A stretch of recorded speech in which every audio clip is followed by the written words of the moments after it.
धन्यवाद, शुक्रिया संध्या जी और शुक्रिया IATB सामाजिक संस्था, जिन्होंने भारत के सैनिकों का हौसला बढ़ाने और उनकी मदद के लिए अपनी संस्था द्वारा भारतीय सैनिक युद्ध के योद्धा वाव सीरीज की शुरुआत की है, जो उनके लाइफ आफ्टर डिजास्टर प्रोजेक्ट का हिस्सा है, जिसमें सैनिक और उसके परिवारों की कुछ ऐसी कहानियां होगी जिसे सुनकर के हर देशवासी सेना पर गर्व करेगा और उसके बलिदान को याद करेगा। संस्था ने मुझे भी इस सीरीज में लिया, उसके लिए मैं संस्था का शुक्रिया अदा करता हूं। एक सैनिक की जिंदगी देश के नाम उसी दिन हो जाती है जब वो सेना में भर्ती हो जाता है, और मैं तो खुश नसीब हूं कि मैंने एक आम नागरिक की भांति सेना को ज्वाइनिंग किया और देश के लिए युद्ध लड़ने का गौरव प्राप्त हुआ, और आज आपके सामने जीवित खड़ा हूं। लेकिन वो बात अलग है, मैं आम इंसान की तरह नहीं दिखता, क्योंकि हनुमान जी का मैं भक्त हूं, इसलिए उन्होंने मुझे आम से खास बना दिया है। हनुमान जी की पूरी कृपा मुझे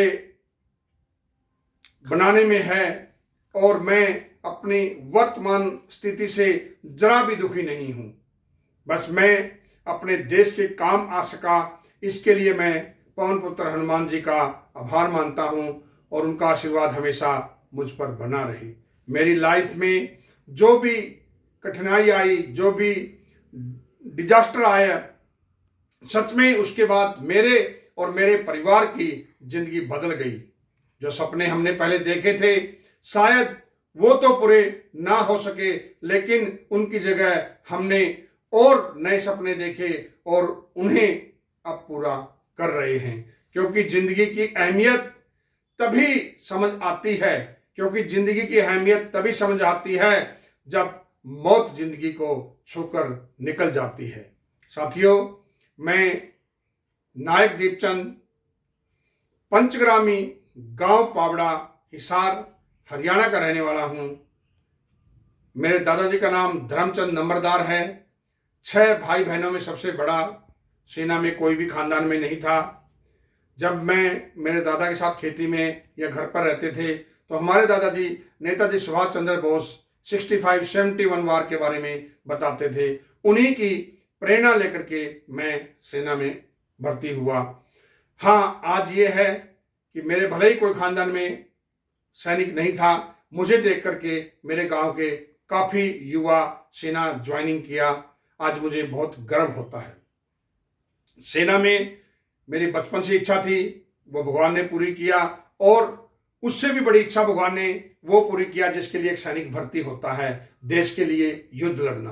तो भगवान की बहुत कृपा थी कि मैंने ऑपरेशन कारगिल में वो कुछ हमारे लिए मौका था कुछ करने का, वो हमने बखूबी अपना 100% देने की कोशिश किया।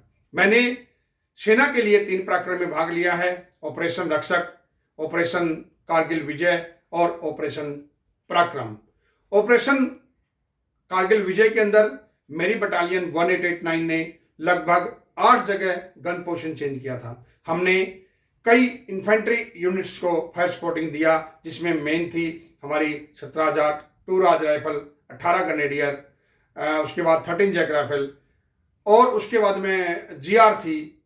तो ऐसे करके हम लोगों ने अपने कंधों के ऊपर ही हम लोग अपनी गन को उठा के चलते थे, और नॉर्मल कपड़े होते हुए भी हम लोगों ने कभी हार नहीं मानी। दुश्मन अपनी चोटियों पर बखूबी मजबूती से बैठा था, मगर हम नीचे होते हुए भी हमारे अंदर हौसला था। और ये युद्ध जो लड़ा गया है, ये हमने हौसले के ऊपर लड़ा है, क्योंकि हमें पता था दुश्मन चाहे कितना भी मजबूत हो, लेकिन हमारे जो हौसला है, हमारे इरादे हैं, उनको कभी भी वो कुछ नहीं कर सकता। साथियों, इस लड़ाई में मेरी बटालियन ने लगभग 10,000 राउंड फायर किए, और एक कारगिल लिखने का जो सौभाग्य था और 11 गैलेंट्री अवार्ड है, वो मेरी यूनिट को नवाजा गया।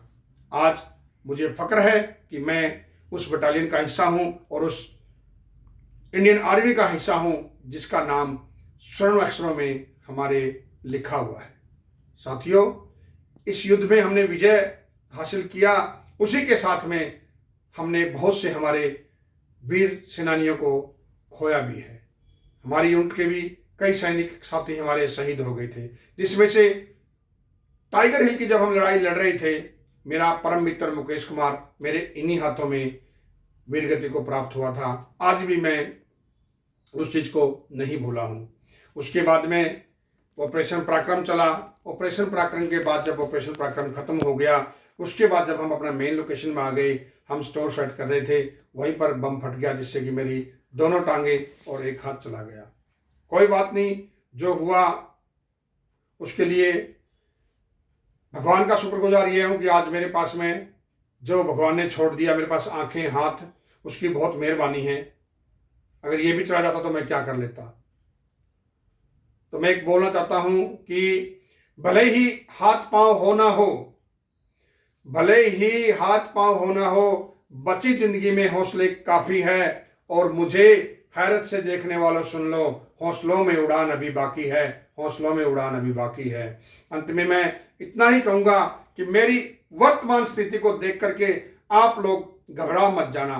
देश के लिए सेना में जरूर ज्वाइनिंग करना या लोगों को प्रेरित करना, क्योंकि जीवन है वो दोबारा नहीं मिलता है। इसलिए देश के लिए हमेशा कुछ न कुछ करो, चाहे सेना में आकर के करो या फिर कहीं भी रह करके करो। लाइफ में डिजास्टर तो आते रहेंगे, उन्हें हम रोक नहीं सकते, लेकिन उनके बाद भी जीवन है और उनकी तैयारी हमने पहले से ही करनी है। बुरे दिनों के लिए अच्छे दिनों में तैयारी करो।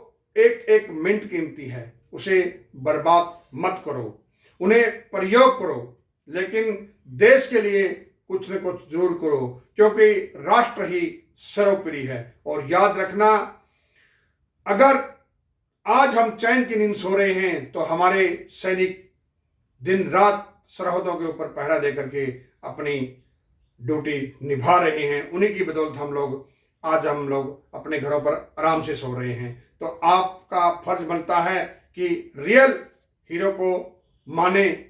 रियल हीरो हमारे इंडियन आर्मी के जवान हैं। और दो लाइनों के साथ अपनी बात को मैं रखना चाहूँगा, क्योंकि ना झुकने दिया कभी तिरंगे को, ना झुकने दिया कभी तिरंगे को, ना युद्ध कारगिल हमने हारा, भारत माँ तेरे वीरों ने दुश्मन को चुन चुन के मारा। अपने हाथ पांव का मैंने भारत माँ के लिए बलिदान दिया, उसके बदले हनुमान जी ने मुझे मेरे परिवार के लिए जीवन दान दिया, मेरे परिवार के लिए जीवन दान दिया। साथियों, हमेशा जीवन में कितनी भी मुसीबतें आए, हमेशा आप खुश रहना, क्यों खुश रहना खुशी है तुम्हारे लिए। कोई गम आए तो छोड़ देना हमारे लिए। इन्हीं शब्दों के साथ में मैं अपने विचारों को और अपनी वाणी को विराम देता हूं। जय हिंद, जय भारत, भारत माता की जय, वंदे मातरम।